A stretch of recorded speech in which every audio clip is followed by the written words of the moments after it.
রূপগঞ্জে যুবদল নেতার বহিষ্কারাদেশ প্রত্যাহারের দাবি ও বিএনপির বিরুদ্ধে অপপ্রচারের প্রতিবাদে সংবাদ সম্মেলন। নারায়ণগঞ্জের রূপগঞ্জে উপজেলা যুবদলের সাবেক সিনিয়র যুগ্ম আহ্বায়ক শামীম মিয়ার বহিষ্কারাদেশ প্রত্যাহারের দাবি ও বিএনপির বিরুদ্ধে অপপ্রচারের প্রতিবাদে সংবাদ সম্মেলন অনুষ্ঠিত হয়েছে। উপজেলার চনপাড়া ইউনিয়ন বিএনপি অঙ্গ সহযোগী সংগঠনের নেতাকর্মীদের উদ্যোগে চনপাড়া এলাকায় সংগঠনের কার্যালয়ে এই সংবাদ সম্মেলন করেন। সংবাদ সম্মেলনে বক্তব্য রাখেন চনপাড়া ইউনিয়ন বিএনপির যুগ্ম সাধারণ সম্পাদক ইউসুফ হাওলাদার, চনপাড়া ইউনিয়ন বিএনপির সাংগঠনিক সম্পাদক আলাউদ্দিন আকন, চনপাড়া ইউনিয়ন যুবদলের সভাপতি মনির দেওয়ান, চনপাড়া ৯ নং ওয়ার্ড বিএনপির সাধারণ সম্পাদক কুতুবুদ্দিন।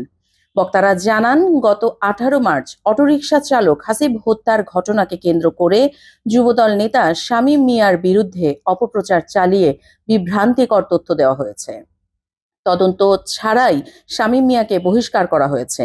কেন্দ্রের এই সিদ্ধান্তে তৃণমূল নেতাকর্মীদের মধ্যে তীব্র ক্ষোভ সৃষ্টি হয়েছে। শামীম মিয়া গত 17 বছর আওয়ামী লীগের হামলা মামলার শিকার হয়েও দলের প্রতিটি আন্দোলন সংগ্রামের সামনে থেকে নেতৃত্ব দিয়েছে।